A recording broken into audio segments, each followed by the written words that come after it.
정부가 무주택 서민들을 위해서 100만 호의 주택을 공급하는 등의 주거복지 청사진을 발표했습니다. 앞으로 재원 마련과 부지 확보는 어떻게 할지, 또 부동산 시장에는 어떤 영향을 미칠지 관심인데요. 자세한 내용 정철진 경제평론가와 짚어보겠습니다. 안녕하십니까? 네, 안녕하십니까? 네. 자, 무주택 서민들에게 100만 호의 주택을 공급하겠다고 밝혔습니다. 100만 호. 이거 구체적으로 그 로드맵이 정해져 있을 텐데요. 네, 그렇습니다. 일단 2018년부터 22년까지 이제 5년이죠. 5년 동안에 100만 호를 공급을 하는데 100만 호의 내용이 좀 다릅니다. 이제 공공 임대를 65만 가구를 임대하겠다. 공공 분양 방식으로 20만 가구, 그다음 15만 가구, 나머지는 민간 임대라고 해서요. 뭐 리츠 이런 방식으로 기존에 있는 집을 이렇게 수주형해가지고 임대하는 방식 이렇게 100만 호를 채우게 되는데 시간이 걸리는 거 아닙니까? 그러니까 내년 정도부터 이제 시작이 될 텐데 내년에는 이제 상대적으로 적고. 나중에 2020년, 21년, 22년 갈수록 좀 더 양이 많아지는 아마 이런 형태로 공급을 하게 될 것 같습니다. 네. 재원 마련에 문제는 없나요? 어떤가요? 이제 100만 호를 다 지으려면 땅을 사야 되는 거 아니겠습니까? 그렇죠. 어느 정도 택지 마련을 해야 되는데 이 100만 호에 총 들어가는 비용이 지금 한 119조, 120조 원 정도를 잡고 있어요. 그러면 네. 연간 뭐 5년 잡으면 24조 원 정도가 매년 필요한데 현재 우리가 이 120조 기준으로 해서 일단은 순수 예산 배정된 게 한 13조 원밖에 없거든요. 네. 나머지는 어떻게 하느냐? 아마도 이제 당국에서는 주택도시기금 같은 것들을 활용하겠다. 왜냐면 주택도시기금이라는 게 우리가 집을 살 때 국민주택 채권 같은 거 사지 않습니까? 예, 그 돈들. 또 청약통장 넣었을 때 그 돈들을 기금화하는 돈들이 있거든요. 이것을 활용하겠다라고 일단은 밝혔는데 실은 이 주택도시기금 같은 게 여기뿐만이 아니라 뭐 도시재생 사업이라든가 웬만한 정부가 추진하려는 부동산 대책에 많이 이게 여기 쓰겠다 하거든요. 그러니까 네. 재원 부분은 우리가 좀 더 고민을 해봐야 될 것 같습니다. 그럼 이제 그 재원 마련이 이제 되면 이제 네. 부지 확보를 해야 될 텐데 말이죠. 네. 그러니까 과거에도 행복주택이나 뭐 뉴스테이 같은 경우는 수도권 부지가 확보가 좀 어려웠지 않습니까? 그렇죠. 네, 이런 구체적으로 어떻게 될까요? 일단은 이제 땅이 어디냐 이런 기자들의 질문이 많이 나왔을 때 국토부가 77만 가구 정도는 일단은 가능하다, 확보해 놨다라는 입장이었었고 네. 나머지들은 이제 차후로 또 준비하겠다라고 하면서 9곳을 일단 먼저 공개를 했습니다. 네. 근데 이 9곳의 이제 상황을 보면은 굉장히 좋아요. 저기 성남 금토, 성남 복정, 또 저 군포, 남양주, 부천 쪽, 의왕까지도 있지 않습니까? 네. 저는 거의 수도권이고 굉장히 좋기 때문에 야, 저 정도라면이라고 할 수 있는데 바꿔서 생각해 보면 첫 번째 공개하는 데니까 저기 9곳이 실은 가장 좋은 곳들을 먼저 공개하는 거 아니겠습니까? 야, 그렇다고도 이제 해석을 가능할 것 같고 네. 이제 좀 이따도 설명하겠지만 저 중에서는 그린벨트 좀 풀어서 같이 좀 공급할 이제 그럴 상황이라고 하는데 네. 이게 어느 땅이냐 이 택지 확보가 결국 관건이 되겠습니다. 네. 그렇겠네요. 근데 수도권 지역에 보면 미분양 사태 일어난 곳도 참 많잖아요. 그렇죠. 근데 해마다 이렇게 20만 가구 임대주택이 공급된다면은 기존의 그 미분양 주택에 굉장히 타격이 큰 거 아닌가요? 네, 그렇습니다. 그래서 어디에다가 저 100만 가구를 공급할까가 실은 이번 주거목적 로드맵의 핵심일 텐데요. 왜냐하면 실은 이제 올해부터 내년, 후년 초반까지 전체 공급되는 이제 일반 아파트 분량이 지금 오피스텔 포함해서 83만 가구입니다. 그러니까 올해 같은 경우가 거의 한 38만 가구가 공급되고요. 네. 내년에 거의 40만 가구, 뭐 후년 초까지도 공급이 되는데 이미 공급량은 굉장히 많잖아요. 근데 여기서 정부가 또 뭐 공공임대든 공공분양이든 또 100만 가구를 앞으로 5년 내에 공급을 한다라고 하면 지금 많은 사람들이 살고 싶어하는 곳은 서울, 그다음에 그 약간 붙어있는 경기권인데 네. 지금 이제 그게 쉽지 않아 보인단 말이죠. 그래서 자칫 기존에 나온 물량도 많은데 여기에 정부의 또 이 주거복지 로드맵 물량까지 합치면 지방은 굉장히 공급 과잉이 되지 않겠는가 그렇겠네요. 이런 걱정도 함께 나옵니다. 네.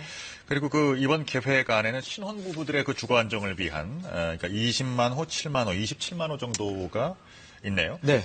근데 자격 요건이 따로 있습니까? 그렇습니다. 이번에 이제 맞춤형 주거 계획이어가지고 뭐 청년, 신혼부부, 어르신 이렇게 나눠져 있는데 신혼부부는 이제 20만 원은 공공임대 주택으로 공급을 하고 네. 7만 원을 이제 신혼 희망타운이라고 해서 네. 굉장히 좋은 지역의 시세의 70% 정도로 이제 분양을 받을 수 있도록 하겠다라고 해서 실은 이번 대책 중에서 가장 관심이 많이 나왔던 게 이 신혼희망 타운이었었습니다. 하고 앞서 제가 9개를 먼저 공개했다라고 하지 않았습니까? 그 지역이 실은 상당 부분 다 이 신혼희망 타운하고 좀 겹쳐요. 그래서 경쟁률이 굉장히 치열할 것 같은데 네. 이 조건이 좀 있습니다. 일단은 뭐 반가운 조건과 약간은 고민해볼 조건이 있는데 반가운 조건은 신혼부부의 그 정의를 좀 넓혔습니다. 그래서 혼인신고를 한 뭐 예비 신혼부부부터 우리가 7년까지를 신혼부부로 봤기 때문에 네. 실제적으로 굉장히 좀 여유는 많이 있지 확대됐네요. 않습니까? 네. 범위 확대됐는데 소득 기준이 있습니다. 이게 도시 소득 근로자의 120% 부부 기준입니다. 그러니까 네. 부부 합산 연소득 7천만 원 정도인데 요즘에 웬만하면 다 맞벌이겠지 않겠습니까? 그렇죠. 그래서 이게 부부가 합산해서 7천 이상이 된다면 또 자격 자체가 안 되기 때문에 그것은 좀 상충되는 것 같습니다. 이게 어떻게 보면 이제 주택 가격을 기준으로 보면 이게 물론 이제 적은 소득은 아닙니다만 주택 가격을 기준으로 본다면은 이들의 벌이만 가지고 주택을 산다는 것이 사실상 어렵거든요. 그렇습니다. 그럼 이것도 그 부모님의 지원을 받은 좀 그 유덕한 집안의 자제들만 혜택을 보게 되는 거 아닌가? 뭐 네. 이런 얘기도 나옵니다. 뭐 적확한 지적이신데요. 실질적으로 뭐 이런 지적이 많이 있어요. 그러면 소득이 없다. 소득이 뭐 굉장히 없거나 이런 사람이 결혼 신혼부부를 했어요. 그런 다음에 부모의 도움을 받아서 이 신혼희망타운 같이 정말 시세도 저렴하고 네. 굉장히 살기 좋은 곳에, 그러니까 입지가 좋은 곳에 들어갈 수가 있지 않느냐. 근데 정말 치열하게 막 부부들이 사는데 이게 한 부부 합산 8천, 9천 된단 말이죠. 네. 그럼 이분들은 또 박탈이 되잖아요. 애매하네. 그래서 이 예. 부동산 전문가들은 이 신혼희망타운 같은 경우에는 요즘에 맞벌이 추세를 좀 감안해서 소득 기준을 좀 완화하자라는 건데 예. 당국은 또 이런 거죠. 막상 부부 합산 연소득 1억 이래버리면 이게 또 서민과 일반 중산층에 다가오는 것은 아하. 또 다르지 않습니까? 그러니까 예. 당국은 또 그런 딜레마에 빠져 있는 쉽지 것 같습니다. 않네요. 네, 그렇습니다. 네. 또 고령층을 위한 연금형 매입 임대 제도를 도입한다는데 이건 어떤 방식인가요? 그렇습니다. 이제 맞춤형 주거복지의 이제 어르신들을 위한 정책은 방금 말씀하신 연금형 매입 임대라는 건데요. 이 고령자들의 주택을 일단은 LH에서 이 토지주거공사에서 사는 겁니다. 네. 사서 그 집을 청년이라든가 또 다른 쪽에다 임대로 돌려요. 그런 다음에 임대 수입이 나올 거 아니겠습니까? 그것을 이제 고령자 주택에게 매각대금식으로 해서 연금식으로 지급을 한다라고 해서 지금 고령층에게는 저런 식으로 주거복지에 대한 혜택을 주겠다라는 저 대목도 있었는데 그러니까 저것도 어떤 어르신들 입장에서는 많은 관심을 가지고 기존의 주택연금도 있지만 이제 또 다른 패턴으로 함께 진행이 되니까 네. 고려해 보시면 좋을 것 같습니다. 네, 이렇게 정부가 서민 주거 안정을 위해서 주거복지 로드맵을 발표를 했습니다만 하지만 역대 정부에서도 이런 대책들은 계속 있어 왔습니다. 한번 정리를 해봤습니다. 보시죠. 김대중 정부는 임기 초 국민 임대주택을 매년 10만 가구씩 공급하겠다고 밝혔습니다. 지금 94.1%인 주택 보급률을 2003년까지 100%로 늘리겠습니다. 임기 마지막 해인 2002년에는 국민 임대주택 100만 가구 건설 계획을 추가로 내놨습니다. 서민들의 주거 안정을 위하여 임대주택 정책은 전면 재검토하겠습니다. 근본적인 대책을 다시 세우도록 하겠습니다. 노무현 정부는 집권 첫 해 국민 임대주택 50만 가구를 5년 동안 공급하고 향후 10년 동안 장기 공공임대주택을 150만 가구 건설하겠다고 발표했습니다.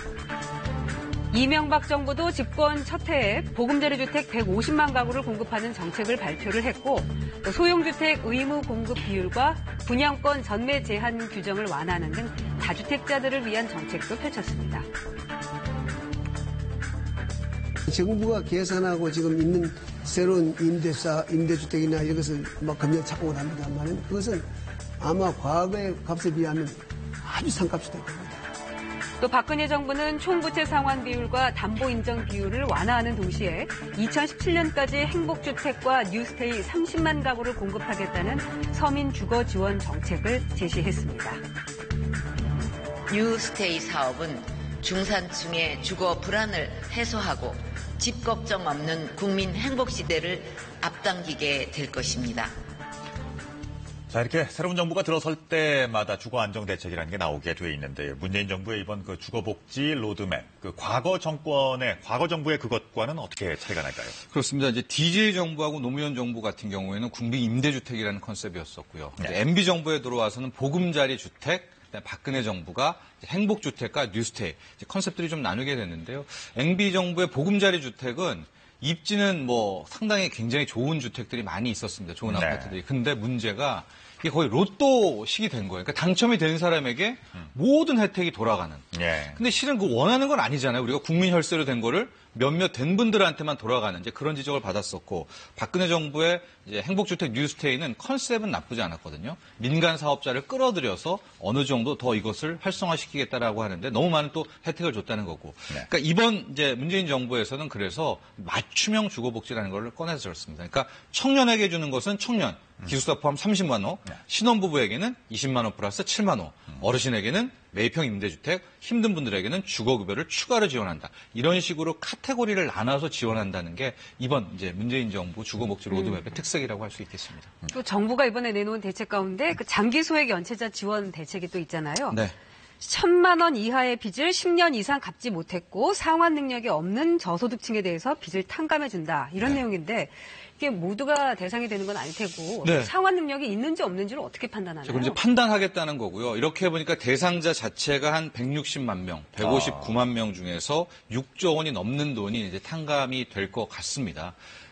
당초에는 국민행복기금에서 연체되고 있는 사들인 채권 중에서 부실화된 분만 탕감해 주려고 했었는데 이 사적 영역, 민간 섹터로 가서 이제 대부업체까지도 이렇게 1,000만 원 이하 10년 이상 장기 소액 연체자는 함께 비탕감이 되는데요. 일단 이런 방식입니다.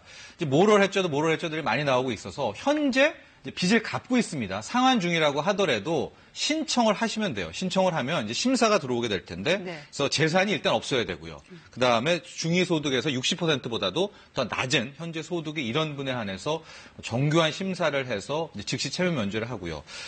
현재 아예 그 상환도 안 하고 연체하는 분들도 이제 따로 별도 신청을 할 경우에 이제 심사를 받게 돼서 이분은 정말로 힘들다, 못 갚는다는 판단이 나면 이분 같은 경우에는 최대 3년 내에 기한을 주고 채권을 소각하겠다라는 이제 그런 방침을 밝혔는데 결국 그 정교한 심사가 핵심이 될 것 같습니다. 네. 자, 지난 그 주말에 새로운 그 DTI 그리고 DSR 비율이 나왔습니다. 그러니까 중부채 원리금 상환 비율의 계산 방식이 바뀐 건데요. 그러니까 대출 총액이 이제 줄어들게 될 가능성이 크다는 거죠. 예를 들어 보겠습니다. 네. 자, 금융위가 밝힌 그 연소득 7천만 원 정도의 추가로 집을 사려고 하는 네. 이제 다주택자의 그럼 이 대출 금액이 얼마나 나올까요? 그렇습니다. 이제 신 DTI를 통해서 다주택자의 대출 금액이 줄어든다고 보시면 될 텐데요. 앞서 그 예를 보겠습니다. 연소득 7천만 원이고 이미 기존에 살고 있는 주택에 한 1억 8천만 원, 한 1억 7천 8천 정도의 대출을 지고 있었습니다. 네. 이분이 추가로 또 집을 살려고 했을 때 이 신 DTI가 아닌 기존 DTI로는 거의 3억 8천만 원, 3억 9천만 원 가까운 이제 대출을 두 번째 집에서 일으켜서 살 수가 있었는데 네. 신 DTI를 적용할 경우에는 완전히 줄어듭니다. 절반 그래서 아마 가까이 1억 8천만 원으로 거의 절반 가까이 줄어들게 된다라고 하시면 되는데 이게 왜 이러느냐?